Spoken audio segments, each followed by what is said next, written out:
देवताओं और असुरों द्वारा जब समुद्र मंथन आरंभ हुआ तब सबसे पहले समुद्र से भयानक कालकूट विष प्रकट हुआ। कालकूट विष के बाद समुद्र मंथन से कामधेनु प्रकट हुई। यह दिव्य गाय देवताओं की सभी कामनाएं पूर्ण करने वाली थी। इसके प्रकट होते ही वातावरण में शांति छा गई। धेनु के बाद समुद्र मंथन से उच्चैःश्रवा नामक दिव्य अश्व प्रकट हुआ।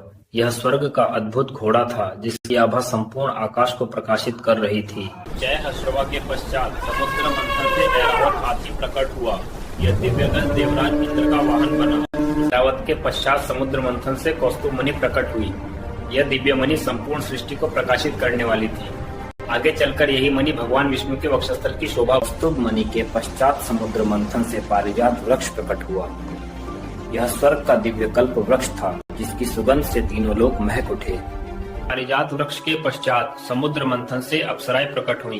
रंभा, मेनका जैसी दिव्य नृत्यांगनाओं ने संपूर्ण वातावरण को मोहक बना दिया। अप्सराओं के बाद समुद्र मंथन से मदिरा प्रकट हुई। मदिरा को वरुणी भी कहा जाता है, जिसे आज के समय में लोग शराब के नाम से जानते हैं। इसी कारण देवताओं ने इसे स्वीकार नहीं किया। मदिरा के बाद समुद्र मंथन से चंद्रमा प्रकट हुए, जिन्हें सोम भी कहा जाता है। उनकी शीतल आभा से वातावरण शांत हो गया। चंद्रमा के पश्चात समुद्र मंथन से माता लक्ष्मी प्रकट हुई। दूसरी ओर भगवान विष्णु देवताओं के साथ विराजमान थे। देवताओं के संकेत पर माता लक्ष्मी भगवान विष्णु के पास गईं। माता लक्ष्मी के पश्चात समुद्र मंथन से देवशंख प्रकट हुआ। यह पवित्र शंख भगवान विष्णु को प्राप्त हुआ, जिसकी ध्वनि से सृष्टि में धर्म और चेतना का संचार होता है। देवशंख के पश्चात समुद्र मंथन से दिव्य धनुष शारंग प्रकट हुआ। यह अद्भुत धनुष भगवान विष्णु को प्राप्त हुआ, जो धर्म की रक्षा और अधर्म के विनाश का प्रतीक है। धनुष शारंग के पश्चात समुद्र मंथन से भगवान धन्वंतरी प्रकट हुए। वे आयुर्वेद के जनक और देवताओं के वैद्य हैं। धन्वंतरी के पश्चात समुद्र मंथन से अमृत प्रकट हुआ। यह अमृत देवताओं को अमृत प्रदान करने वाला दिव्य तत्व है।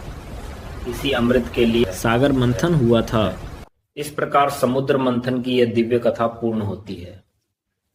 यदि आपको यह वीडियो ज्ञानवर्धक लगा हो तो कृपया इसे लाइक करें, शेयर करें